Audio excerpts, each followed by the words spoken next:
अस्सलामुअलैकुम एवरीवन, मैं दारा दानी से फिर से आपके लिए लेकर आई एक नई वीडियो। जिस वीडियो में हम पढ़ने वाले हैं मेमोरी के बारे में। तो बिना किसी देरी के स्टार्ट करते हैं वीडियो को। तो मैं पहले आपसे यही क्वेश्चन पूछना चाहूँगी कि मेमोरी कहते किसे हैं, है ना। मेमोरी एक मतलब बहुत ही अहम हिस्सा है हमारी ज़िंदगी का। तो मेमोरी ये कहलाता है कि मतलब किसी भी चीज़ को हमें याद रखना, ठीक है, और कितने टाइम तक, कितने समय तक याद रखना। और जो भी हम अपनी लाइफ में लर्न करते हैं, ठीक है, लर्निंग थ्योरी हमने पढ़ी है, लर्न करते हैं जो भी, तो उसको भी हम कैसे अपनी ज़िंदगी में और अच्छे से यूज़ करते हैं, वो हमारा क्या कहलाता है, मेमोरी। अब यहाँ पे देखिए एग्जांपल दे रखे हैं कि what did you eat in dinner yesterday, ठीक है, आपने कल रात क्या खाया, ये मेमोरी है, आपको याद होगा, ठीक है। What is the name of your best friend, ये तो सबको याद होगा। Do you know how to drive a car और साइकिल, ठीक है, साइकिल भी होगा, कुछ कुछ लोग कार भी चलाने सीखेंगे जब बड़े हो गए। तो how did you feel when you got highest marks in your high school. The mental process you use to answer all of these questions is known as memory, ठीक है। मेमोरी वही होता है जो हमें याद रहता है, ठीक है। हमारे बेस्ट फ्रेंड का नाम हो गया, कोई भी चीज़ हो गई, जो इंस्ट्रूमेंट हो गया जो हमें चलाना आता हो, ठीक है, हाँ, बाकी वगैरह वगैरह, ठीक। It refers to the ability of retaining information and reproducing it over a period of time when required to perform a cognitive task. देखिए, रिटेनिंग इन्फॉर्मेशन हम किसे बोलते हैं, रिटेनिंग इन्फॉर्मेशन हम पहले पिछली वीडियो में भी कर चुके हैं, ठीक है। The ability to store the memory in brain, ठीक है। रिटेनिंग इन्फॉर्मेशन क्या होता है, वो एबिलिटी जो हमारी मेमोरी को स्टोर करके रखती है, कहाँ पर, ब्रेन में, ठीक है। और उसको फिर दोबारा से हम उसको, उस चीज़ को जो भी हमने सीखी है, ठीक है, लर्न करी है, उसको हम कहाँ यूज़ करते हैं, फिर अपने कॉग्निटिव टास्क में, ठीक है। कोई भी टास्क में अपनी ज़िंदगी में कुछ भी ऐसी चीज़ आ गई, जैसे आपने साइकिल चलाना सीखा, ठीक है, तो मेमोरी क्या करेगी कि हाँ, इस तरीके से आपको हैंडल पकड़ना है, बैलेंस करना है, फिर चलाना है, ठीक है। तो आपका माइंड, जब आप दोबारा कभी अपने फ्यूचर में साइकिल चलाते हो, तो आपका माइंड क्या करता है, उस चीज़ को क्लिक करता है कि हाँ, ऐसे ऐसे पकड़ो, फिर हैंडल पकड़ो और दोबारा बैलेंस करो, फिर चलाओ, ठीक है। तो वही हमारा क्या होता है, कॉग्निटिव टास्क में हमारी मदद करती है। कौन मदद करती है, मेमोरी हमारी, okay. It has been conceptualized as a process comprised of these stages encoding, ठीक है। देखिए, बता रहा है कि जो भी हमारा मतलब कॉन्सेप्चुलाइज मतलब आइडिया हो गया, ठीक है, आइडियो में मतलब शामिल है, ठीक है, इनकोडिंग, स्टोर एंड रिट्राइवल। देखिए, ये बहुत बेसिक है, ये एक तरीके से आप डेफिनेशन समझ लो, ठीक है। इनकोडिंग मतलब क्या हो गया, इनकोडिंग मतलब हो गया कि कोई भी हम चीज़ अपनी सेंस, कहाँ गया, सेंसरी इन्फॉर्मेशन से, देखिए सेंसरी इन्फॉर्मेशन पढ़ चुके हैं पिछली वीडियो में, तो मैं ज़्यादा डिस्कस नहीं करूँगी। सेंसरी इन्फॉर्मेशन की किसी भी चीज़ को आप अपने अंदर ले रहे हो, ठीक है। सेंसरी इन्फॉर्मेशन क्या कर रही है, आपके मतलब ब्रेन को मतलब पहुँचा रही है, क्या, इन्फॉर्मेशन पहुंचा रही है, ठीक है। तो मतलब कोई सी भी इन्फॉर्मेशन, ठीक है, इनको नहीं मतलब कुछ भी आप ले रहे हो बाहर से, ठीक है, ज़रूरत है या फिर नहीं भी, जो भी, ठीक है, इनकोडिंग कहलाएगा। स्टोर तो हमें पता ही है, ठीक है, उस इन्फॉर्मेशन को स्टोर करके रखना ब्रेन में, ठीक है, स्टोर कहलाएगा। और रिट्राइवल क्या होगा, रिट्राइवल होगा when we need the specific or any kind of information or memory, ठीक है। The retrieval will help us to deal with that situation, ठीक है। अगर हमें कभी भी जैसे हमने जो भी चीज़ सीखी है, ठीक है, वो हमारी माइंड में स्टोर है, और लेकिन उस चीज़ को हमें यूज़ जो करना होता है, ठीक है, दोबारा हम उस चीज़ मेमोरी को, ठीक है, उस चीज़ को यूज़ करते हैं मेमोरी के थ्रू, तो क्या उस क्या लाता है, रिट्राइवल।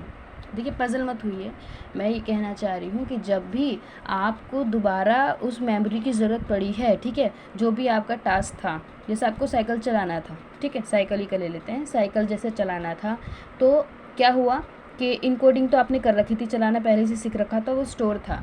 लेकिन जब आपने चलाने की दोबारा कोशिश करी, तो क्या हुआ, रिट्राइवल ने आपकी मदद करी, कैसे, उस इन्फॉर्मेशन को आपके माइंड में क्लिक करा के, ठीक है।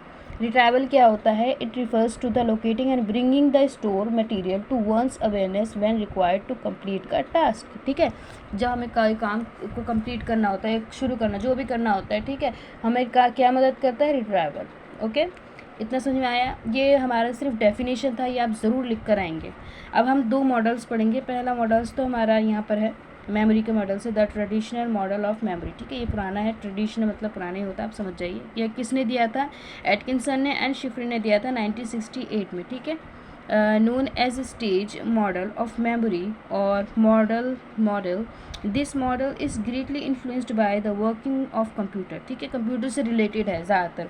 If you have ever used computers, you must be aware about two types of memory used by int RAM, random access memory, and ROM, read only memory, or memory available in computer in the form of hard drive. देखिए, ये जो है RM and ROM, ठीक है, इनका कुछ basic चीज़ें हैं जो आप याद कर लेना. ठीक है, जैसे कि RM क्या होता है, RM कैन बी मॉडिफाई. ठीक है, इसको हम बदलाव कर सकते हैं, लेकिन ROM में नहीं कर सकते.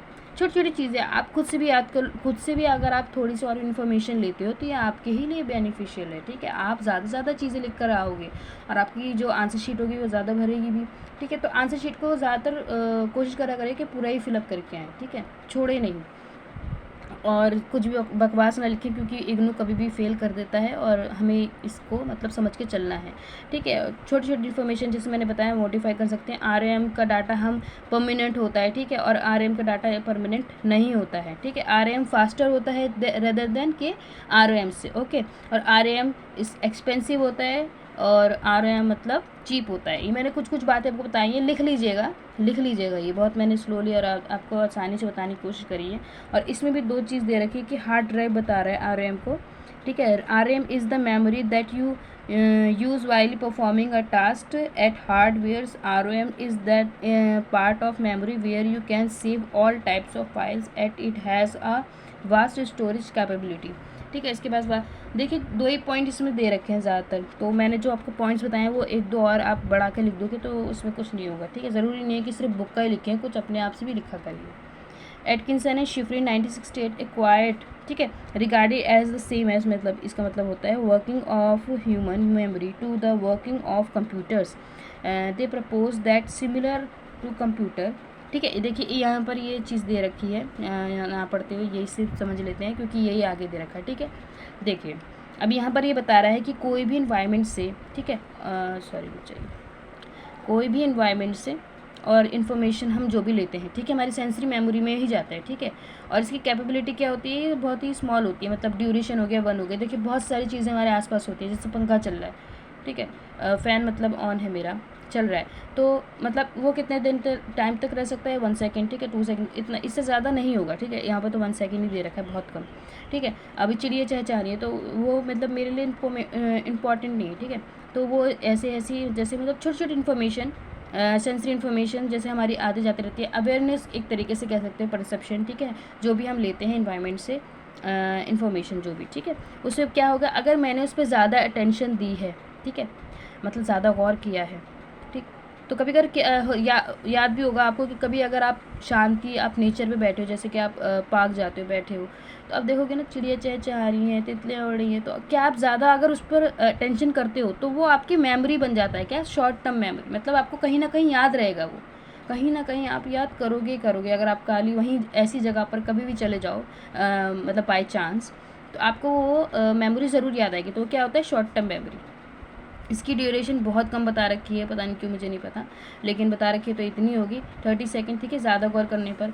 लेकिन कभी अगर कोई इंसान भूल भी जाता है तो इसलिए बताया है कि शॉर्ट टर्म मेमोरी. ठीक है, लेकिन अगर हम उसे एलोबरेट करते हैं, रिहर्सल करते हैं. एलोबरेट रिहर्सल मतलब होता है उसको बार बार रिपीट करना, दोहराना, उसको याद ही मतलब बता देना अपनी पक्की मेमोरी, तो क्या होता है, वो लॉन्ग टर्म मेमोरी हो जाती है. ठीक है, इसी कैपेसिटी इसकी अनलिमिटेड होती है. Duration up to one's life time, मतलब लाइफ टाइम रहता है. अगर आपने ये चैप्टर अच्छे से पढ़ लिया और समझ लिया मेमोरी को, ठीक है, तो ये क्या होगा, आपका लाइफ टाइम तक मतलब आप याद रखोगे उसको. ठीक है, आप लाइफ टाइम तक मतलब इसके अनलिमिटेड होता है. लॉन्ग टर्म मेमोरी का ही समझ लें कि अनलिमिटेड ही है. ठीक है, लाइफ टाइम तक आपको ये याद रहेगा. चलिए आगे बढ़ते हैं. यहाँ पर थे हम, कहाँ यहाँ. ठीक है, चलिए देखिए मैंने आपको पहले बता रखा है कि सेंसरी इन्फॉर्मेशन क्या होता है, तो ये आप खुद से रीड कर लीजिएगा और आगे बढ़ जाते हैं. हाँ देखिए, मैं आपका टाइम नहीं ज़्यादा लेना चाहती. ठीक है, लंबी वीडियो बन जाती है, फिर मतलब सुस्ता आ जाते हैं लोग कि नहीं पढ़ना, और तो ऐसा नहीं है. जो हमने पढ़ लिया है सिर्फ समझना है. कॉन्सेप्ट को क्लियर करने के लिए बस मैं समझा देती हूँ. कॉन्सेप्ट हमें जितना क्लियर रहेगा हम खुद से भी लिख सकते हैं. और पढ़ने का तरीका तो हमें बदलना ही पड़ेगा, ज़्यादा से ज़्यादा अपना दिमाग लगाना ही पड़ेगा फालतू चीज़ों को छोड़कर. ठीक है, बहुत हो गया, चलो लेक्चर हो गया। यहाँ पर देख लेते हैं, how information move from one memory system to another. According to Atkinson and Shiffrin, only that information which can grab our attention will move from sensory memory to short term memory. ठीक है, हम क्या करते हैं, अगर उस memory को ज़्यादातर हम अटेंशन देते हैं, ठीक है, ग्रैब करते हैं मतलब पकड़ लेते हैं, तो वो क्या होता है, हमारी शॉर्ट टर्म मेमोरी हो जाता है। Whereas information from short term memory can only be move to long term memory through elaborate rehearsal. जो कि मैंने आपको बताया है कि अगर हम शॉर्ट टर्म मेमोरी पे काम करते हैं, ठीक है, उसको बार बार एलिबरेट मतलब तफसील से पढ़ना। मैंने यहाँ पे थोड़े बहुत मतलब मैं वो भी लिख देती हूँ, तो आप ये भी लिख लीजिए करिए। और अगर मेरे को मतलब ये आपको डिस्टर्ब नहीं करते होंगे मेरे ख्याल से, तो ठीक है। तो ये तफसील से होता है, एलिबरेट मतलब कि पढ़ना, ठीक है, मतलब बहुत ही गहराई से एकदम खोल खोल के पढ़ना, ठीक। तो which refers to thinking is terms of meaning of the information and relating it to already existing information in long term memory, ठीक है। फिर अगर हम उसे बार बार पढ़ते हैं तो क्या होता है, बार बार गहराई से पढ़ना, बार बार उसको रिवीजन करना, जैसे हम एग्जाम टाइम करते हैं, तो क्या हो जाता है कि वो हमारी लॉन्ग टर्म मेमोरी में शामिल हो जाता है, ठीक है। अब ये देखिए दूसरा पढ़ लेते हैं, क्या था ये, दूसरा मॉडल आ गया है, the level of processing model, ठीक है। दिस मॉडल रिफ्यूट्स, ठीक है, इसने एकदम झुटला दिया है कौन से मॉडल को, पिछले वाले मॉडल को। देखिए हर जो भी राइटर, जो भी साइकोलॉजिस्ट, ठीक है, कोई भी ऑथर जो भी अपनी मतलब चीज़ें देता है, ठीक है, कोई भी अपनी टर्म्स देता है, डेफिनेशन देता है, तो हम उसको झुटला सकते हैं, चलो ठीक है, नेगलेक्ट कर सकते हैं, लेकिन उसको मिटा नहीं सकते। क्यों? क्योंकि उसकी भी उतनी ही वैल्यू है जितनी आपकी वैल्यू है ना। ऐसा तो नहीं है, उसने भी तो अपना टाइम दिया है ना, उस मॉडल को दिया तो उसने मॉडल को, और उसने समझाने की भी कोशिश करी। अब वो बाकी हम पर है कि हमने नहीं समझा, हमें और अच्छा चाहिए था, तो हमने भी अपनी डेफिनेशन दे दी। इसका मतलब ये नहीं कि पुरानी डेफिनेशन बुरी हो जाती है या फिर बकवास हो जाती है, ऐसा नहीं है। समझना तो, मैं देखो पढ़ना तो दोनों ही पढ़ रहा है ना, तो दोनों की वैल्यू आप समझ जाइए। इसने झुटलाने से क्या होगा, वो तो उसका तो आया मॉडल, हमने पढ़ना पड़ा, है ना। तो ऐसा नहीं है, हर राइटर के अपना है। अब नेगलेक्ट कर दिया तो उसमें कोई होगी दिक्कत, तो कोई नहीं। और देखिए आपत्ति से ही आविष्कार होता है। अगर आपत्ति ही नहीं होती, मतलब कि हमें भूख ही नहीं है, तो हम खाएंगे क्यों, हम क्यों कमाएंगे, है ना। पेटी तो सबसे बड़ी जड़ है जो दुनिया लड़ती है एक दूसरे से। अगर पेटी नहीं होती तो कितने सारी प्रॉब्लम सॉल्व भी हो जाती है। चलिए कोई नहीं, ऊपर वाले ने दिया है तो रखना पड़ेगा। चलिए, दिस मॉडल रिफ्यूट्स द, और अगर बुरा हुआ तो सॉरी भाई, मेरा ऐसा कोई मतलब नहीं है, पर मैं आपको समझाना चाहती हूँ कि आपत्ति से ही आविष्कार होता है, और कोई भी राइटर की जो भी थ्योरी वो देते हैं वो इम्पॉर्टेंट ही होती है। ओके, चलो, this model refutes the claim of Atkinson Shiffrin model that memory consist of different subsystem according to the model of level of processing whether information will be retried successfully or not depends on its level of processing. Level of processing refers to the level of which information have been encoded. अब ये क्या कहना चाह रहा है, इसने कहा है कि इसने झुटला दिया पहली बात तो, ठीक है। इसने कहा कि जो मेमोरी कंसिस्ट इन्होंने बनाया है वो डिफरेंट भी हो सकता है, ठीक है, डिफरेंट सब सिस्टम भी हो सकते हैं। अकॉर्डिंग टू द, इस मॉडल के अकॉर्डिंग इन्होंने क्या करा है कि रिट्राइवल सक्सेसफुली, मतलब कि जो भी हम इंफॉर्मेशन लेते हैं, ठीक है, जो भी हम प्राप्त करते हैं इंफॉर्मेशन, ठीक है, वो तब तक मतलब हो नहीं सकती, सक्सेसफुली नहीं हो सकती, not depend on it levels processing. मतलब देखिए, अगर हमारे पास कोई भी इंफॉर्मेशन आई है, ठीक है, इंफॉर्मेशन हमने प्राप्त की है, तो इसका मतलब ये नहीं है, सॉरी एक और बार पढ़ लेते हैं, कोई नहीं। According to this model, level of processing whether information will be retrieved successfully or not depends on its level of processing. Level of processing refers to the level at which information have been encoded. मतलब encoded मतलब लेना। चलिए कोई नहीं, इसको छोड़ दो, यहाँ पर देखते हैं। देखिए इनका सिर्फ यही था कहना कि हम किसी भी चीज़ को देखते हैं, ठीक है, इस पेन को आप देख रहे हैं, तो पहले आप इसका स्ट्रक्चर देखेंगे कि ये लंबा है, ठीक है, इसकी ये यहाँ पर नोक है छोटी सी, तो आपने पहले क्या देखा, इसका स्ट्रक्चर देखा, ठीक है, फिजिकल स्ट्रक्चर देखा, जो भी है। किसी भी इंसान को आप देखते हो तो क्या देखते हो कि मोटा है, ये पतला है, ठीक है, ऐसे देखते हो ना। तो यही बताना चाह रहा है कि पहले फिजिकल स्ट्रक्चर देखा इन्होंने, उसके बाद क्या देखा इन्होंने, उसके बाद हम क्या देखते हैं, कहते हैं फिनोलॉजिकल प्रोसेसिंग, मतलब कि उसका फोनिक देखते हैं, मतलब जैसे कि उसकी रिदम देखते हैं, ठीक है, उसकी आवाज़ एक तरीके से आप बोल सकते हो, जैसे कि यहाँ पे लिखा हुआ भी है, एग्जांपल दिया हुआ है कि हैट, कैट, रैट, ऐसे भी हो सकता है ना। अगर आप बच्चे उड़ाओगे तो आपने ये देखा होगा कि 3 अक्षर मतलब 3 वर्ड्स वाले लिखवाओगे, ठीक है।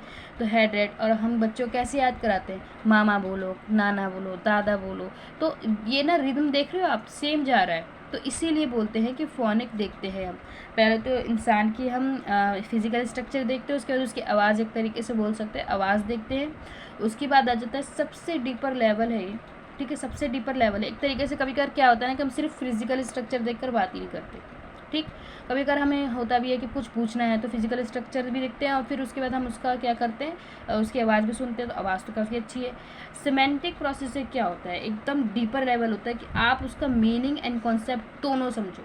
मतलब अगर कोई इंसान फिजिकल, जैसे मैं आपको लेक्चर अगर दे रही हूँ, ठीक है, इस टॉपिक पर, तो क्या होगा, पहले आप मेरा स्ट्रक्चर देखोगे। अगर मैं विजुअल होती है, अभी तो मैं विजुअल नहीं हूँ, तो अगर मेरा आप स्ट्रक्चर देखते, फिर आप मेरी आवाज़ देखते, फिर आपको अगर मुझ में मेरी आवाज़ में इंटरेस्टेड होते, आप मेरे फिजिकल मतलब कुछ भी चीज़ में इंटरेस्टेड होते, आपको समझना ही होता, तो आप क्या करते, आप मेरे जो भी मैं आपको समझाना चाह रही हूँ, आप उसका मीनिंग भी समझते और उस कॉन्सेप्ट को भी समझते, ठीक है। तो ये सबसे डीपर लेवल होता है हमारा। और यहाँ पर देखिए, ये देखिए छोटी सी पिक्चर है, तो आप बना कर आइएगा।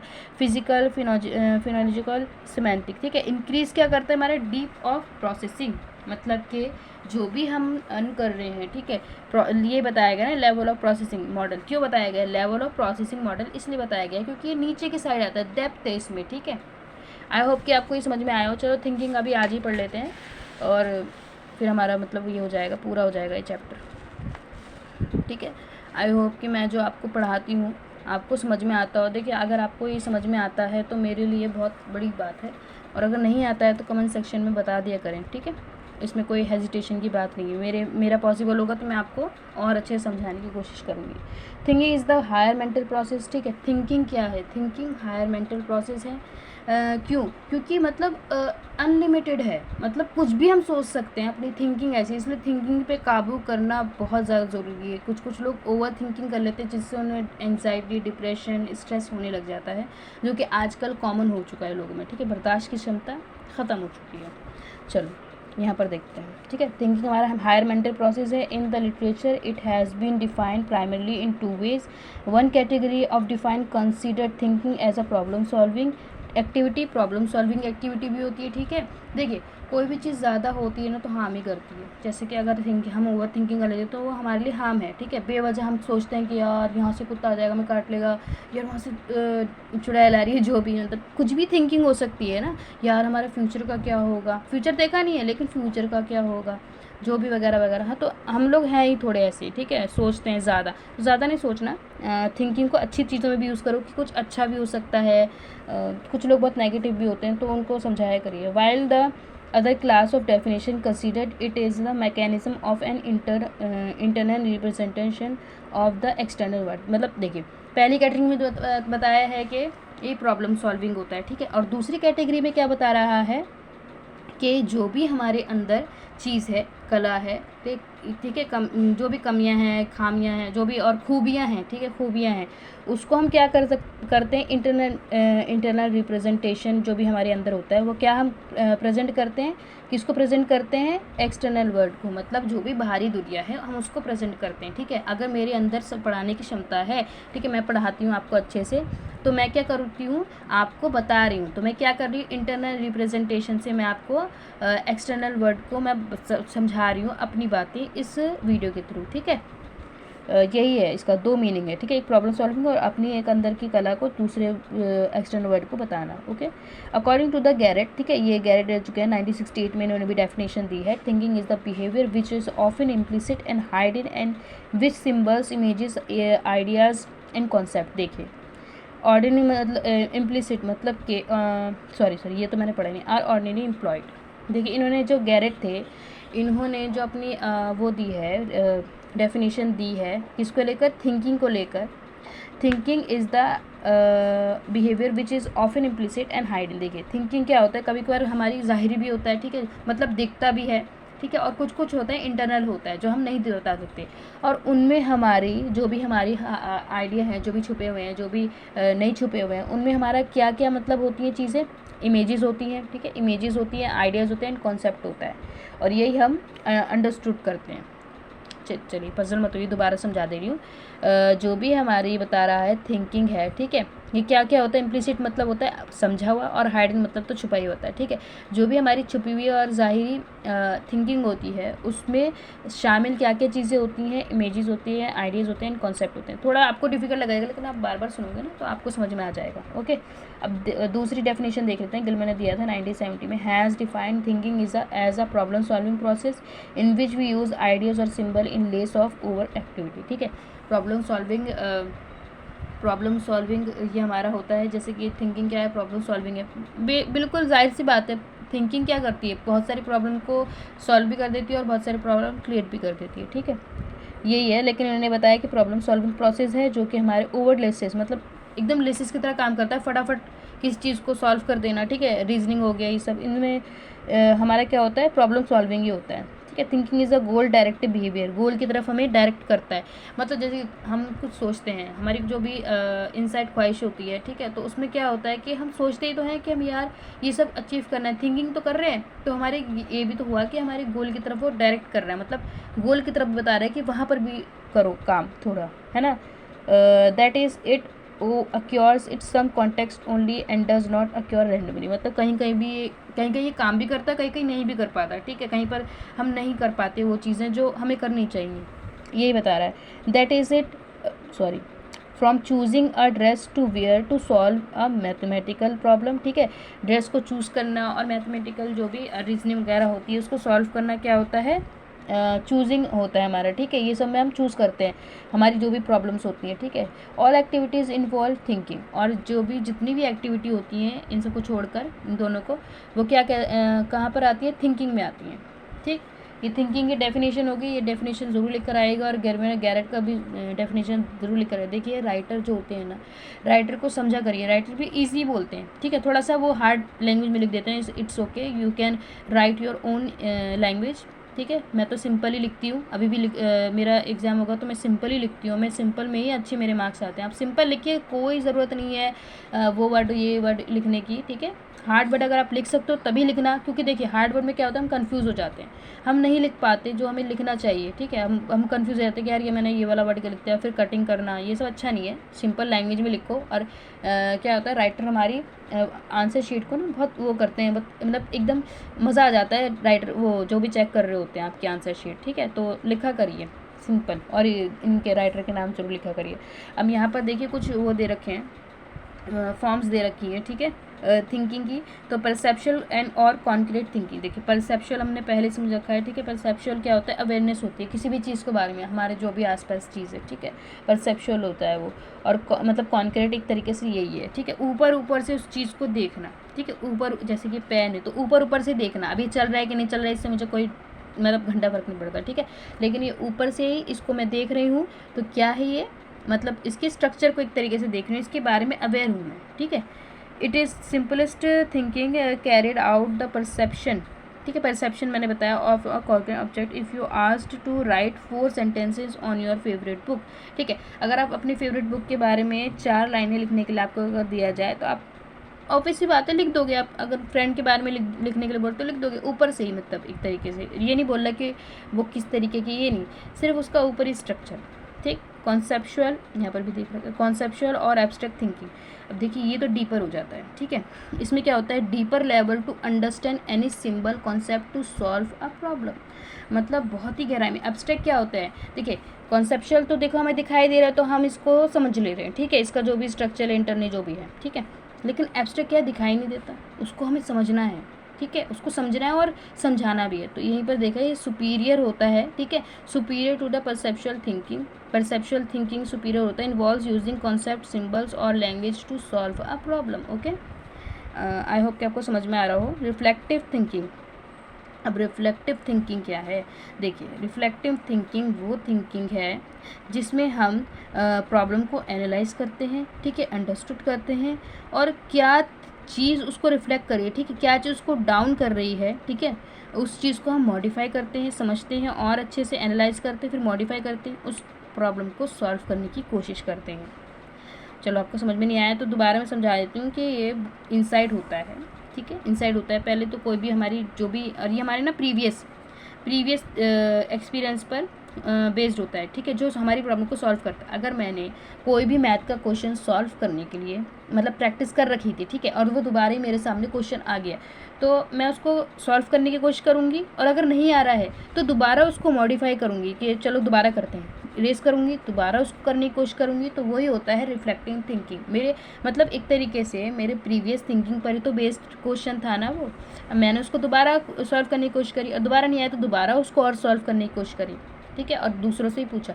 तो यही होता है रिफ्लेक्टिंग थिंकिंग, हमारी क्या होती है, प्रीवियस थिंकिंग पर बेस्ड होती है, और जिसको हम प्रॉब्लम सॉल्व करने के लिए यूज़ करते हैं। बस इतना याद रखना, ठीक। और कॉन्क्रीट थिंकिंग क्रिएटिव थिंकिंग है, क्रिएटिव थिंकिंग क्या होता है, क्रिएटिव थिंकिंग जैसे किसी भी चीज़ को लेकर आप अपना चीज़ें बना लेना, ठीक है, नई नई चीज़ें बना लेना, कॉन्क्रीट थिंकिंग कहलाती है, ठीक है। वेस्ट मटेरियल आपने ज़्यादातर सुना होगा, वेस्ट मटेरियल से ही चीज़ें बना लेते हैं लोग, ठीक है।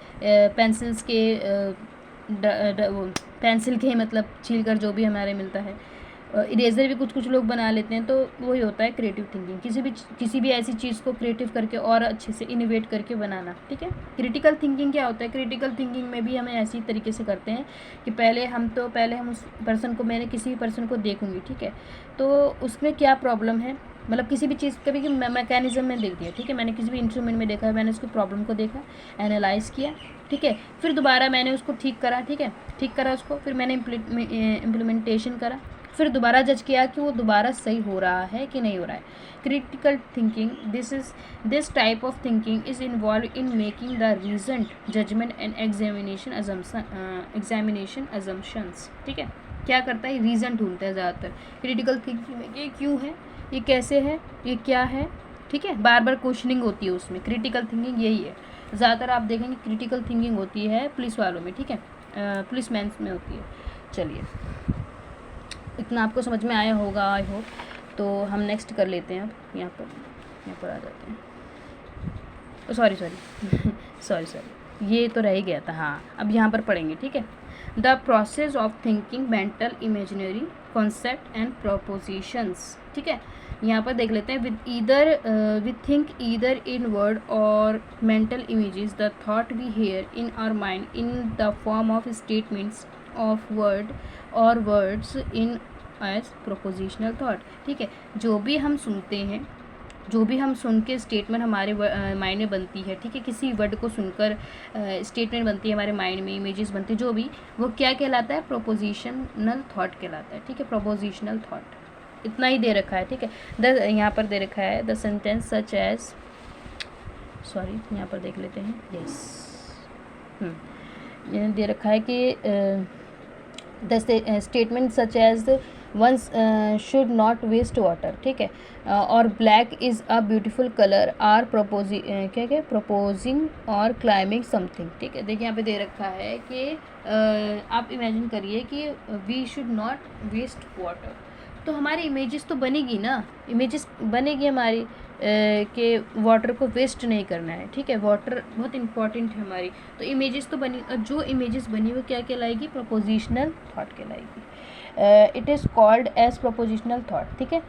Another mode of thinking is visual और imaginal thought. It is type of thought that we see in our mind, ठीक है। विजुअल थॉट क्या होता है, जो भी हम देखते हैं, ठीक है। इमेजिनरी थॉट, माफ़ कर देना कोई गलती हो जाए तो इसमें, ठीक है। जैसे कि मैं क्या बता रही थी कि विजुअल थॉट जो भी होता है, ठीक है, इमेजिनरी थॉट जो भी होता है, वो क्या होता है, जैसे किसी भी चीज़ को देखकर हमारे माइंड में जो भी इमेजेस बनती हैं, ठीक है, उसको हम विजुअल और इमेजिनेबल थॉट कहते हैं, ठीक। तो पहले in our mind this propositional thought and imaginary thought are the two primary modes of thinking, ठीक है। प्रोपोजिशनल और इमेजिनरी थॉट जो भी हमारे होती हैं, इन्हें हम क्या कहते हैं, टू प्राइमरी मोड्स कहते हैं, ठीक है। कुछ चीज़ें ना देखो हमें बिल्कुल ही डायरेक्ट दी हुई होती है, ठीक है। यहाँ पर जैसे दे रखा है कि इन दोनों को हम क्या कहते हैं, प्रोपोजिशनल थॉट, इमेजिनरी थॉट को क्या कहते हैं, प्राइमरी मोड्स ऑफ थिंकिंग कहते हैं। तो एकदम से डायरेक्ट होती है तो आपको समझना होगा, ठीक। चलिए, to understand imaginable thought, first we need to understand mental images, and to understand propositional thought we need to understand the meaning of concept। ये यहाँ पर अगर हमें पहले किसको पहले अगर हमें अंडरस्टूड करना है इमेजिनेबल थॉट को, तो हमें पहले मेंटल इमेजेस को अंडरस्टैंड करना होगा, यही बता रहा है, ठीक है। तो पहले हम देख लेते हैं पिक्चर इन योर माइंड, ठीक है। मेंटल इमेजिनरी आ गया यहाँ पर, मेंटल इमेजिनरी दे रखा था ना, ठीक है। Suppose you were told by your friend that he saw a beautiful yellow bird when colourless beak in high garden. अगर आप अपने फ्रेंड को कहते हो कि तुम इमेजिन, मतलब तुम क्या बोल रहा था, टोल्ड मतलब बता ही रहा है कि तुम सोचो कि मैंने गार्डन में एक ब्यूटीफुल बर्ड देखी जो कि कलरलेस थी, ठीक है। उसकी बीक क्या थे, कलरलेस थे, और वो गार्डन में थी। If you were paying enough attention, ठीक है, to his description you might form a visual images of that word. अगर हमें भी यही मतलब बता रहा है एक तरीके से, तो ये अपने फ्रेंड को बता रहा है, लेकिन हम जब पढ़ रहे हैं तो हमारे भी माइंड में कहीं ना कहीं तो ये बना होगा ना कि यार कलरलेस कैसे बीक हो सकता है, वो भी गार्डन में, मतलब एक तरीके से बर्ड का कलरलेस कैसे हो सकता है, तो हमारे मना होगा और क्वेश्चन भी आया होगा, ठीक है। The visual image of bird that you formed is known as mental image, ठीक है। जो भी हमने बर्ड का सोचा, ठीक है, इमेजेस जो भी सोची, तो उसे हम क्या कहेंगे, मेंटल इमेज कहेंगे और मेंटल इमेजनरी कहेंगे। It is a mental representation of stimulate that are not present being perceive by sense, ठीक है। इसको हम मतलब मेंटल इमेजनरी कहलाएगा मेंटल रिप्रेजेंटेशन कहलाएगा, क्योंकि स्टिमुलेट हुआ है that are not presently being perceived by the sense, ठीक है। इतना ही बता रखा है बस, इसमें ये समझो कि अगर कोई भी चीज़ आपको बताई जाए तो वो आपके जो भी माइंड में उसकी पिक्चर बनती है वो मेंटल इमेजनरी कहलाती है, ठीक। और क्वेश्चनिंग भी होता है उसमें। देखिए अब कॉन्सेप्ट पढ़ लेते हैं। कॉन्सेप्ट हमारा एक तरीके से आइडिया भी कहलाता है, जो कि मैंने यहाँ पे लिख रखा है, ठीक है। कॉन्सेप्ट को हम आइडिया भी कह सकते हैं, किसी भी चीज़ को बताना, ठीक है। तो हम क्यों भाई कैसे बता रहे हैं, उस कॉन्सेप्ट के बारे में हमें अवेयरनेस है, ठीक है, उस आइडिया के बारे में हमें अवेयरनेस है, तभी तो बता रहे हैं। A concept represents an entire class. It is the set of properties that we associate with a particular class. ठीक है, कॉन्सेप्ट क्या होता है, वो रिप्रेजेंट करता है, रिप्रेजेंट कैसे करता है, वो प्रॉपर्टीज़ को रिप्रेजेंट करता है जिस भी टॉपिक के बारे में हम बता रहे हैं, ठीक है, पर्टिकुलर क्लास में। और ये एटकिंसन हिलगर्ड ने दिया था। Our concept of a car, for example, includes the properties of having 4 wheels, petrol engine, steering and seats. Concept help us in reducing the mental complexity of our world by categorizing it into manageable information. देखिए क्या होता है, concept हमारी clear, मतलब एक तरीके से ना हमारी जितनी भी कॉम्प्लेक्सिटी होती है, ठीक है, उस चीज़ को लेकर, जैसे कार को लेकर है, तो पहले आपको क्या बताएंगे, इसमें 4 व्हील्स हैं, सीट्स हैं, ठीक है, और ड्राइविंग ऐसे ऐसे होती है, जो भी आपको बताएंगे। तो पहले आपको कॉन्सेप्ट बताया ना कार का, देन आफ्टर जो भी आपके माइंड में, जैसे कि आप किसी भी बूढ़े आदमी को ले लो, ठीक है, उन्हें नहीं पता कार वार के बारे में, और अगर आप उन्हें ऐसी चीज़ें बताते हो कि देखिए इसमें 4 व्हील्स हैं, इसकी स्टीयरिंग ये है, इसमें ऐसी सीट्स हैं, आप ऐसे बैठ के चला सकते हो, तो उसका पहले कॉन्सेप्ट क्लियर हो जाएगा किसके बारे में, कार के बारे में, तो उसको कार चलाने में भी आसानी होगी, ठीक है।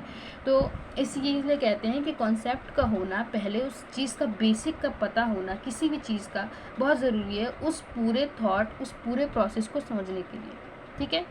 चलो अब यहाँ पर हमने पढ़ लिया था। Further it is help us to develop prototype. Prototype मतलब नमूना होता है एक तरीके से, ठीक है, ऑफ द कॉन्सेप्ट। किसी भी कॉन्सेप्ट को समझने के लिए उसका छोटा सा नमूना ज़रूरी है, ठीक है। A prototype is the typical example of the concept और a set of characteristic representation है the best example of the concept. For example for the concept of car or prototype might include properties like having 4 wheels and petrol engine. We compare a target object with the prototype and decided by similarity whether the target object belongs to the category or not, ठीक है।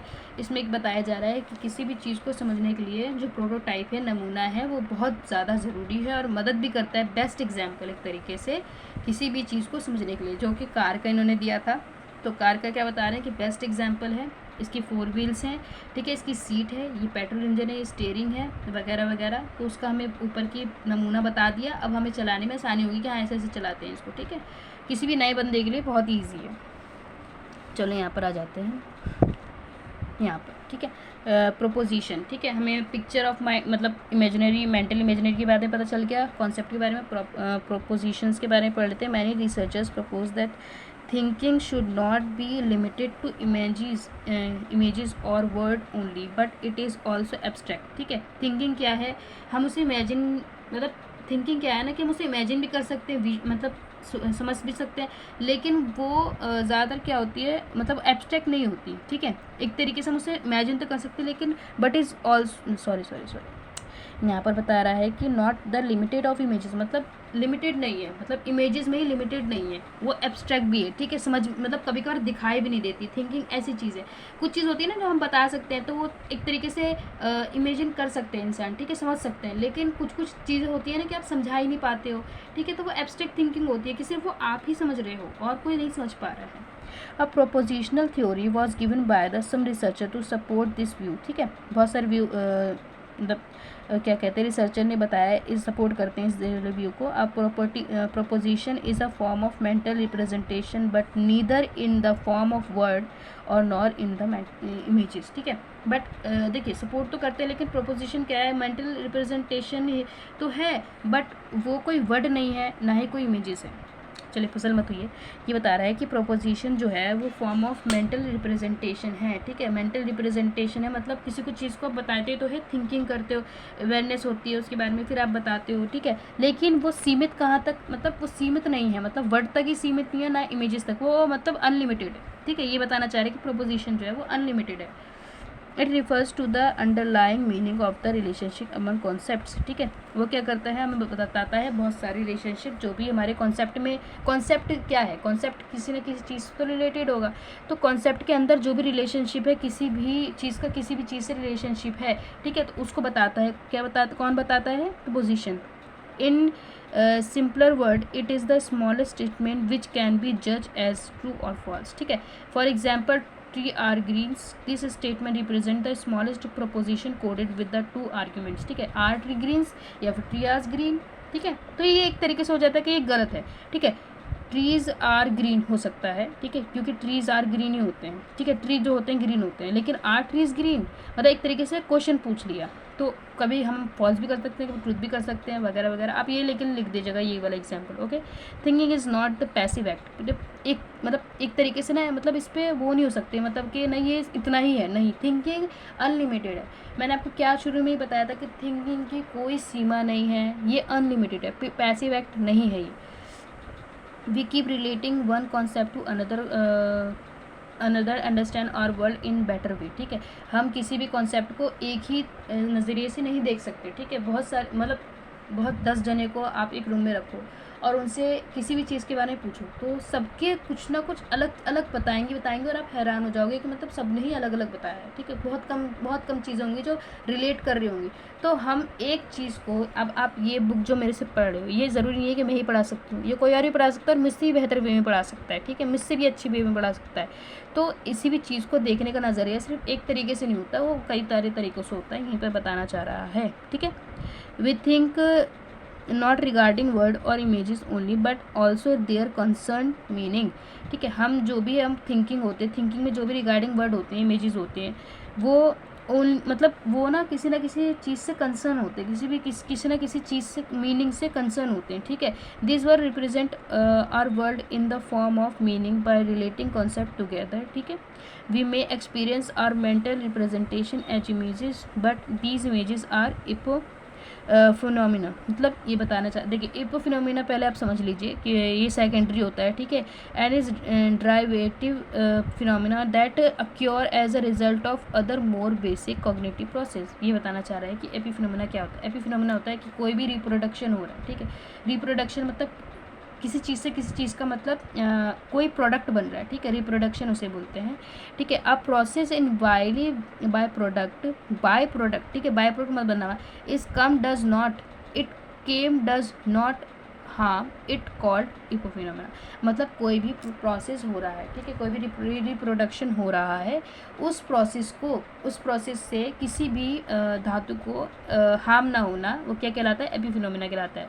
देखिए दोबारा समझा दे रही हूँ, एपिफिनोमेना उसे बोलते हैं कि कोई भी प्रोसेस हो रहा है, ठीक है, कोई भी प्रोसेस में रिप्रोडक्शन हो रहा है तो वो जो चीज़ है ना वो उस प्रोसेस को हार्म ना करे, उसे हम क्या बोलते हैं, एपिफेनोमेना बोलते हैं। और इसका यहीं पर ही दे रखा है, बार बार आप पढ़ेंगे तो आपको समझ में आएगा, मुझे भी जल्दी नहीं आया था, कोई नहीं। According to the propositional theory और mental representation sometime called mentalist, मतलब कभी कभी हमारी मानसिकता होती है, जो भी हम सोचते हैं जो भी मेंटल रिप्रेजेंटेशन होती है हम मेंटलिस्ट भी बोलते हैं। More closely resemble the abstract form of the proposition, ठीक है। और ये क्या होती है, मोर क्लोजली क्या होती है, ये मोर क्लोजली क्या होती है, एब्स्ट्रैक्ट चीज़ों से होती है, ठीक है।